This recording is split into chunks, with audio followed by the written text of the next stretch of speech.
Alright mga bossing, sa mga naghahanap naman dyan ng 7-seater na manual transmission mga bossing, ngayon sa mga kababayan natin mga taga-probinsya dyan, meron po tayo itong fresh na 2019 model Mitsubishi Expander 1.5 GLX. Manual transmission, gas yung engine nito, odometer, 64,000 km ang tinakbo. Price po nito, 599,000 kasama na po ang transfer of ownership mga boss. Eto mga boss, all stock, all original, zero retouch po ito. May mga nakita lang ako ng mga hairline scratches pero unnoticeable naman po mga boss. Overall appearance nito, maayos po, presentable. Ayan, ganun din po kahit manual transmission mga bossing, outside appearance muna tayo. Meron na rin tong daytime running lights and naka-LED na rin po yung headlights nito. Malilinaw po 'yan. Ayun po yung pinagkaiba sa ating GLS, ito walang fog lamps pero may abang na po 'yan, pwede niyo palagyan. Aftermarket na po 'yan sa gitong series natin. Ganun din po kung gaano po kalinaw yung headlights sa kabila, ganun din dito. Maayos pa 'to mga boss. Ang ganda ng pagka-black nito mga bossing, presentable talaga ang pintura nito mga boss. Tsaka mga gulong nito, and mga gulong neto nasa 85% trade life, naka 15 inches na stock alloy wheels. Wala pong gutter marks yan. Hindi rin po ito expired, 2023 production date, 4 na gulong para parehas po ang kapal niyan mga boss. Literal, nasasakyan nyo na lang din to sa mga naghanap dyan ng 7-seater nating mga kababayan na manual transmission. Ayan, meron na siyang repeater na signal light dito sa ating side mirror mga boss. Yun lang din pinagkaiba sa GLS natin na model, retractable. Ito hindi po, manual po ito mga boss. Ganon din po ito. Makinis to mga bossing, partida, hindi pa po ito nalilinisan, hindi pa po napabapping, pero syempre pag binigay po sa inyo, papakalinis po natin yan mabuti. Ayan, kung ano po yung kapal ng gulong sa harapan, ganoon din sa likod mga boss. Maayos pa to. Kagaya ng sinabi ko sa inyo, wala pong na-retouch dito mga bossing. Rigurig pa to lahat. Taillight nito, maayos yung mga taillight niya, naka-LED na rin po yung taillight sa mga boss. Ganoon din sa kabila. Pati mga salamin yan, lahat po intact yan mga boss, wala pong pinapalit yan. Nandyan pa po yung logo ng mga Mitsubishi mga boss. Ending 7 ng plate number nito. Registered to hanggang July 2026 mga boss. Napakadali pong i-maintain itong mga manual natin. Nakita nyo naman po yung conduction sticker kung gaano naman po na-maintain to. Talagang well-maintained and well-preserved unit to mga boss. Ganon din sa side na to. Makinis din to. Check na po natin interior nito. Wag na po natin patagalin. Ayan mga bossing. Scan check muna tayo. Wala pong diagnostic trouble code dyan. Zero issue po yan mga boss. Wala pong fault code tong unit natin kahit 2019 model. Mga upuan nito mga bossing, naka-fabric seats. Kagaya rin po ng GLS natin. Malinis din po ito. Wala rin pong mga himulmol, wala pong bahid ng mga lundo o mga ano po, wala po ito. Intact, wala pong damage ang mga upuan. All power working, power mirror, power window, central locking, gumagana po lahat yan. Tapos ito naman pong steering wheel natin, ganun din, tilt and telescopic adjustable steering wheel, multi-function steering wheel na rin to, meron na rin tong cruise control. Ayan mga boss, ito lang po si GLX model natin, naka-stock stereo lang po ito. Hindi siya kagaya ng GLS na meron po siyang head unit na infotainment po na touchscreen. Start po natin yung engine nito. Kita nyo naman kung gaano kaswabe yung andar. Smooth and quiet engine yung andar. One click, one start tayo mga boss. Tsaka ito naman pong ano natin, shifting naman natin ito. 5-speed manual transmission to mga boss. Ayan. Napaka-smooth po ng shifting nito mga boss. Napakalambot ng clutch nito. Kaya sa mga manual user dyan, manual driver, pwede nyo pong puntahan to. Talagang sigurado akong magugustuhan nyo to pag nakita nyo to ng actual. Mas ma-appreciate nyo po ito. Open natin yung aircon nito. Ganon din siya. Naka-dual ice cold aircon din to mga bossing. Tapos kahit naman po wala siyang head unit dyan, meron na rin siyang auxiliary. Sa Bluetooth ready na rin po itong head unit natin mga bossing. Ay, malamig po ang aircon natin mga bossing. Kita nyo naman yung buga pala ng lamig. Swerte rin makakakuha nito, full tank ang gasolina mga bossing. Panalo to. Talagang literal, nasasakyan nyo na lang. Ayan, 64,264. Orig mileage na tampered mga boss. Nakita nyo naman kung gaano ka-intact yung mating nito mga boss. Oh. Yung stock na mating niya mga boss, stock carpet niya. Pang ilalim. And masasabi mo talagang wala pong mga bahid ng mga flood issue dyan. May mga nagsasabi dyan ba? Wala po ito. Tsaka wala pong mga kalakalawang pangilalim. Ayan. Dito pa po sa glove box natin. Nandito yung manual and booklet. Tsaka may dalawang original na susi itong kasama mga boss. Goods pa to mga bossing. Tsaka yung ceiling nito. Ganun din. Ganda rin ng kombinasyon. Black tsaka beige din po yung ceiling nito. Malilinis po yung mga headliner natin ito. All intact mga boss. Ayun. Body mirror natin. Kompleto pa po intact. Check natin second row natin ito. Open natin ang aircon ng second row, ayan.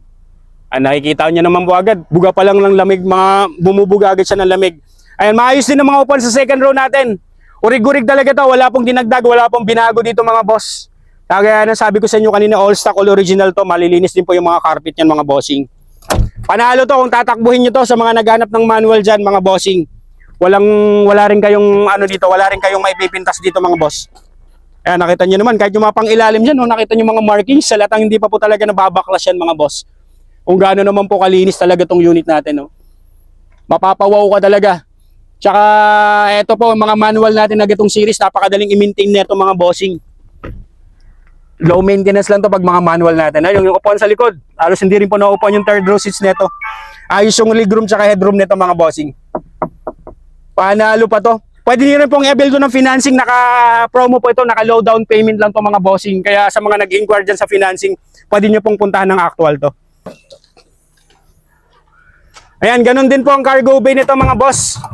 Ayan, nakita nyo naman kung gaano kaluwag yung cargo bay nito. Kung itutupi mo yung third row seats niya, nakita nyo naman, oh. View dito galing sa likod papunta sa harapan mga boss. Yung compartment niya dito, ayan, meron na siyang early warning device dyan.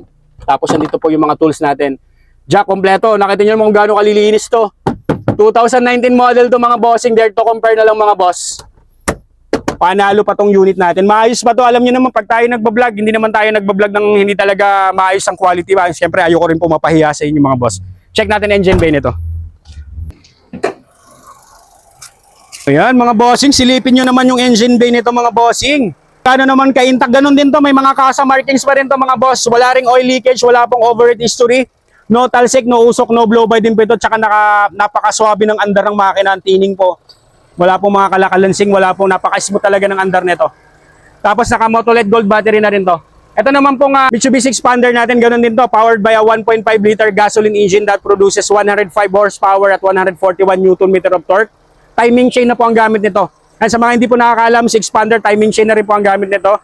Tapos front wheel drive po ito mga boss. Ready for long drive, sasakyan nyo na lang to. Next unit natin, mayroon tayo ditong fresh na unit. Mayroon tayo ditong 2016 model na Honda Mobilio 1.5V. Automatic transmission, gas yung engine nito, odometer. 51,000 km lang po ang tinakbo nito. Price po nito, 485,000 kasama na po ang transfer of ownership mga boss. Outside appearance nito, zero retouch. Naka-schedule na to for bopping mga boss. May mga hairline scratches lang po ako nakikita dyan pero kaya pong matanggal sa bopping yan. Para pa pagdating sa inyo maging presentable to tingnan. Kahit 2016 model to mga boss, sinasabi ko po sa inyo kung paano naman po na-maintain to, maayos to, wala po itong accident history, 100% not flooded unit. Ayan, appearance check muna tayo mga ilaw nito mga bossing, mga headlight nito. Ang lilinis mo ng mga headlight niya, naka-halogen headlamps. Meron na rin tong fog lamps mga boss. Ayan, ending 8 ang plate number nito, registered to hanggang August 2026 mga boss. Wala na rin kayong gagawin dito, sasakyan nyo na lang. Ayan, nakikita nyo po nakikita nyo po yung headlight niyan, pag nabapping po yan mga bossing, mas sigurado akong mas lalo nyong ma-appreciate to. Lalo na pag nakita nyo to ng actual mga boss. Makinis tong unit natin, wala po siya mga tama na mga malalalim po. Ayan, pag nabapping po yan, lalong lulutang po yung mga ano niyan.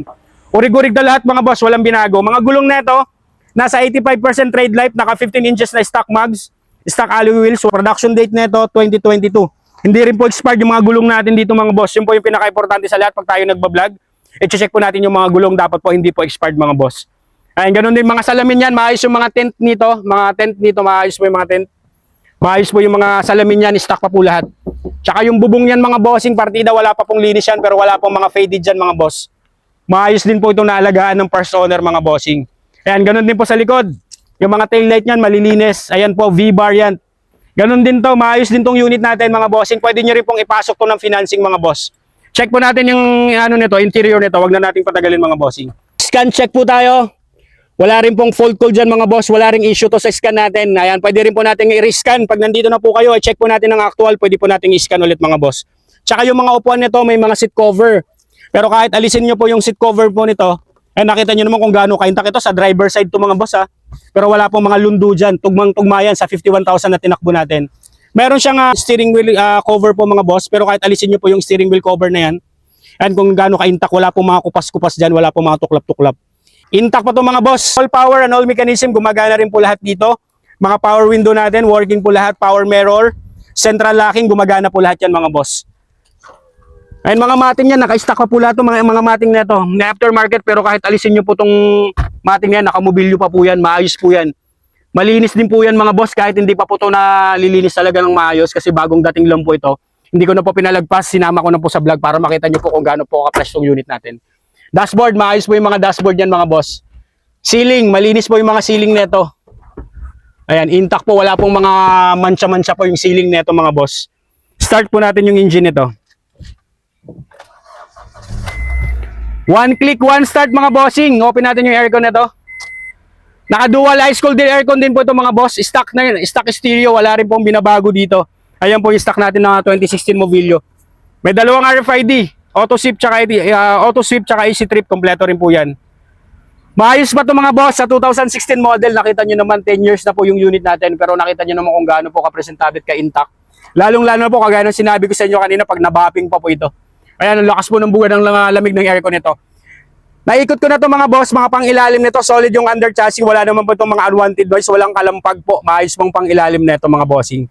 Pwede nyo pong puntahan para ma-test drive nyo to, wala pong problema mga bossing. Unli check, unli scan, unli test drive po. Check natin second row na ito. Ayan mga boss, nakita nyo naman po dito sa likod din ng mga upuan, no?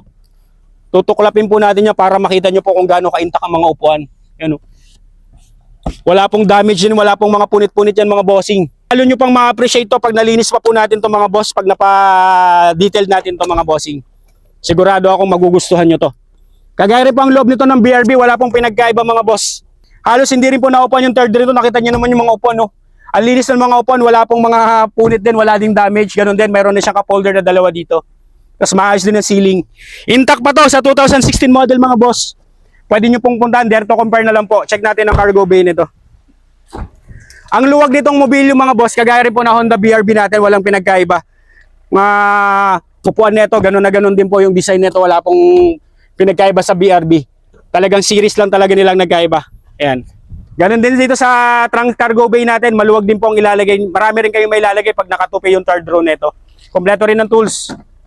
Ayan, jack, early warning device, andyan din po lahat mga bossing. Panalo pa to sa 2016 model mga bossing. Check natin engine bay nito. Pwede nyo rin pong i-avail to ng financing. Pag na-detail to, maganda to. Detail mapping lang to. Check nyo naman engine bay nito mga bossing. Literal na talagang hindi pa nalilinisan. Wala pa pong mga chemical na nilalagay dyan. Wala pa mga degreaser. Pero syempre po, pag binigay natin sa inyo, papalinisan po natin yan para naman po mas presentable po pag binuno nyo po itong unit natin. Hindi ko lang pinalagpas. Kaya na sabi ko sa inyo kanina, kararating lang nito. Kaya as is po natin blinag to mga bossing. Ayan. Kita nyo naman po, kahit po madumi yung engine bay natin, pero wala pong mga oil leakage yan. Wala pong mga mancha-mancha ng tagas ng langis po. Goods na goods po ang cooling system nito. No talsek, no usok, no blow by po ang engine nito mga bossing. Napaka-smooth po ng andar ng makina nito. Nakita nyo naman kung gaano ka-smooth ang andar. Wala rin pong mga unwanted noise to mga boss. Tsaka timing chain na rin po ang gamit nitong Honda Mobilio natin. Powered by a 1.5 liter gasoline engine that produces 118 horsepower at 145 Nm of torque. Ayan, front wheel drive na rin to mga boss. Maayos pa to. Ako po nagsasabi kahit hindi po nalinisan talagang makikita nyo to.